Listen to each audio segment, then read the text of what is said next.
So the Nintendo Switch 2 is now officially 1 week old, and I've been using mine since launch day for the past couple of days, and I think now is enough time to start talking about my general impression slash review on how I feel about the system, and just sharing the things that I like about it, the things that I don't like, and most importantly, answering if you should get it for yourself.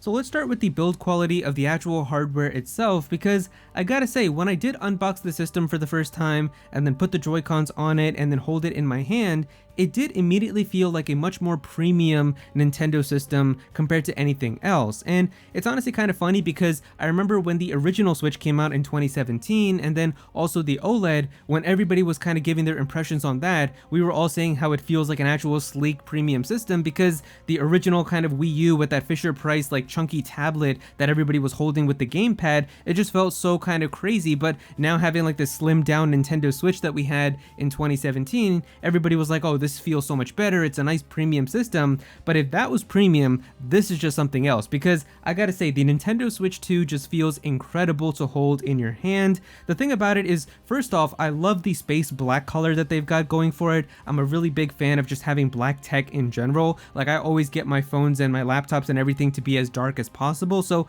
I really dig the color. But also they have like this really kind of faint kind of texture to it with the plastic, so that when you hold it, it just feels like a much more premium system and plastic that you're holding, and it also gives you a better grip when you're holding it, so it just works out and it feels really nice to hold. Something that really surprised me with the build quality was actually the Pro controller, because it looks so similar to the original Switch Pro controller that I was just expecting it to be like very similar, just having like those extra buttons on the back with the handles and then an audio jack. But no, the actual texture of the Pro controller itself is completely different. And I gotta tell you, this might be one of the most comfortable controllers I have ever held in my life. And it is actually kind of insane because they have like a really kind of soft, rubbery, kind of chalky feel to the entire controller itself, which is really good even if you get kind of sweaty while playing through a game, because it's able to retain like just having a good grip really well. But also it just feels so nice to hold for a long play session using this controller. Like, it honestly really surprised me. I was not expecting the controller to feel like that, so this might honestly end up becoming my favorite controller ever, because really I love the Switch Pro controller a lot, and I said the only two things that I wanted to make it perfect was an audio jack and then having the triggers be analog,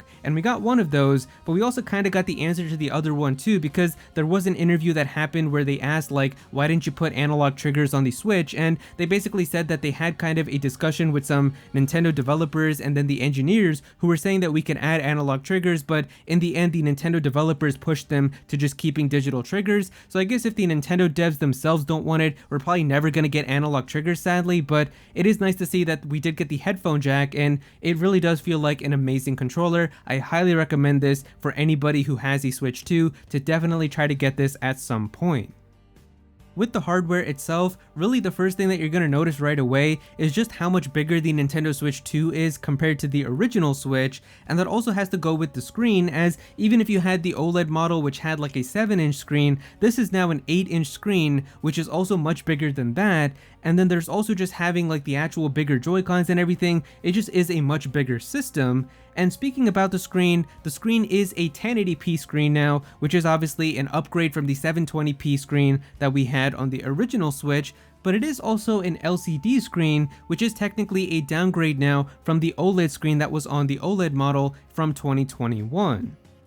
Now, I will admit that having used the screen on the OLED Switch for a couple of years, and now going to this screen that we have on the Switch 2, it definitely doesn't match like the level of vibrant colors and also the inky blacks that you got on the OLED screen, because that's just the OLED screen specialty. An LCD screen is never going to be able to match that. However, I will say that if you're coming from an original Nintendo Switch from like 2017 or even a Switch Lite, this is going to be a big upgrade going to the Nintendo Switch 2. Like, for you, the screen is probably just going to feel much better, and it's going to be a really big upgrade anyway. It's really only if you go from an OLED model to this one that you might feel like it's a little bit of a downgrade in terms of like the colors and like the darks and the contrast and everything. But just even with all of that, I think just having like the HDR lighting and the colors, and then just having the bigger screen and having more pixels and just having a sharper 1080p display is probably just going to be still overall better for a lot of people, even if it isn't OLED. And obviously I think we all know that there probably is going to be some type of OLED model later down the line.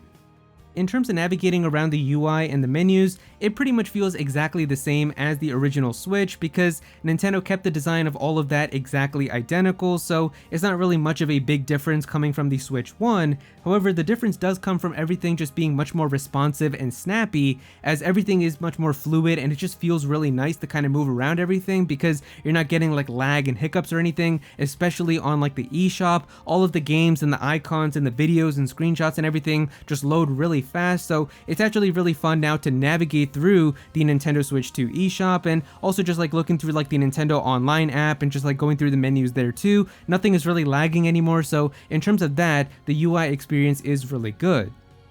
There isn't really any game that interests me right now with mouse mode, so I haven't really tried it out in anything specific, but I have just messed around with it a little bit like on the home menu and just navigating through the UI, and it does feel pretty responsive and it does feel kind of cool to use. I haven't really seen it much in terms of a game, so maybe if like we do get like a brand new Splatoon game, maybe like that new Splatoon Raiders game that like allows you to maybe use like the mouse to kind of move your weapon around and stuff, that could be really cool. I think it is in Fortnite already, so maybe I will just kind of download Fortnite and try it in that just to see what it's like, but I could see myself maybe using it, but it is just a cool feature to have for somebody who does kind of like to use it, so I don't really have much anything like negative to say about it. You can customize the sensitivity of it and stuff too, and you can also use like your own mouse, like if you have a USB mouse that you can connect into the Switch 2 with like the USB on the dock and stuff too, so maybe that could also be used for some games where they allow mouse controls, but overall it just feels like a nice feature to have, and I don't really have anything bad to say about it.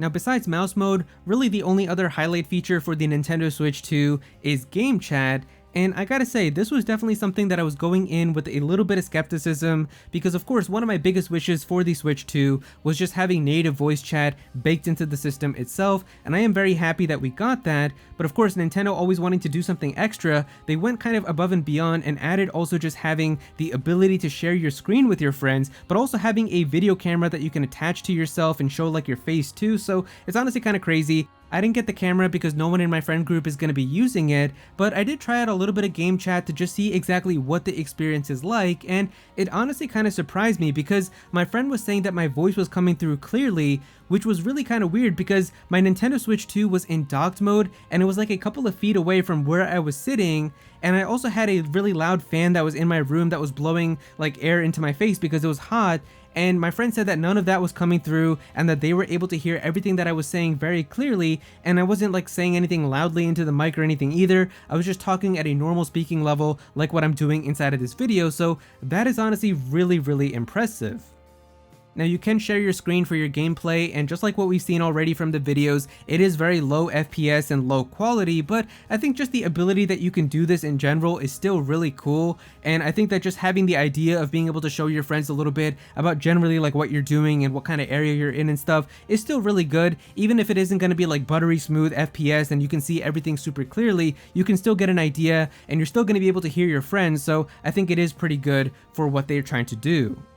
And really besides that, it's just a more powerful Nintendo Switch at its core, and that's really exactly what I wanted. I think everybody really loves the Nintendo Switch because of how special of a system it is, the ability to just take it with you wherever you go and play games in handheld mode, but also having the ability to dock it and play it on the TV was just something incredibly unique, and I don't think that anybody really wanted a departure from that, and the Nintendo Switch 2 is exactly the answer to it, just being able to play more powerful games, having more processing power. And I know some people like saw the Nintendo Switch 2 and they still say like, oh, the creative Nintendo is dead now, they're not doing anything innovative, they're just making the Switch again, but these are the same people that even if Nintendo did decide to do a departure and make something completely new, like if they made like a video game helmet or something that you put on and you get to see like a VR experience from Mario Kart or something like that, these are the same people who would then say like, oh, Nintendo was already so successful with the Switch, they should have just kept going on with that and making a Switch too. Like, there's no winning with those people,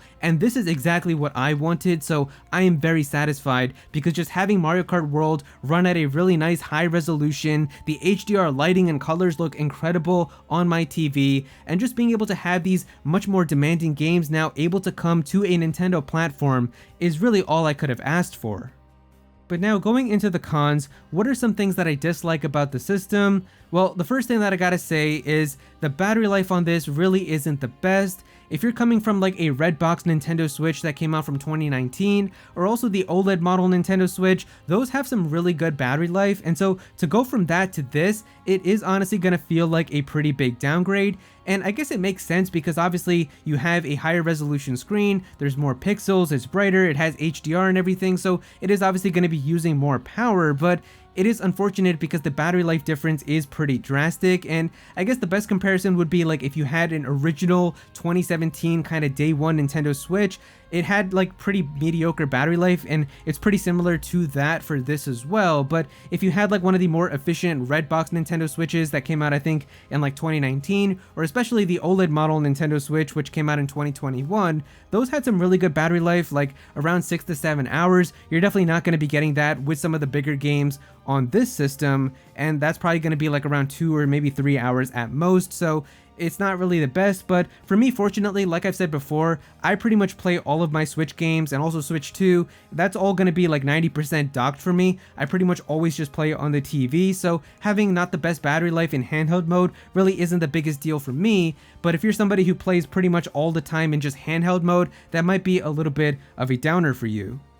Something that is a pretty big con for me though, and anybody else who also plays in docked mode, is that there is no variable refresh rate or VRR support in docked mode. Now this was something that was previously listed on Nintendo's website, and it seems like they did kind of want to add it, but for some reason they can't really get it to work completely. Maybe it's possible that this could be added in a software update later down the line, because that is something that they did with PlayStation. But basically VRR, if you have a VRR display, it allows for like when stutters and things are happening in games to just be a little bit more fluid with how the frame rate and everything is handled, so that way you're not really seeing like big stutters and gaps when you're playing through the game, and it's just a much more overall smoother experience. And right now you can only get that on the Nintendo Switch 2 screen itself when you're playing in handheld mode, but as soon as you dock it, even if you have a VRR TV or monitor, it does not allow you to get any VRR support. So hopefully they can add that with an update or a revision down the line or something, because I would really like to have that. But besides that, really the only other problems that I have with this system have to do with GameChat.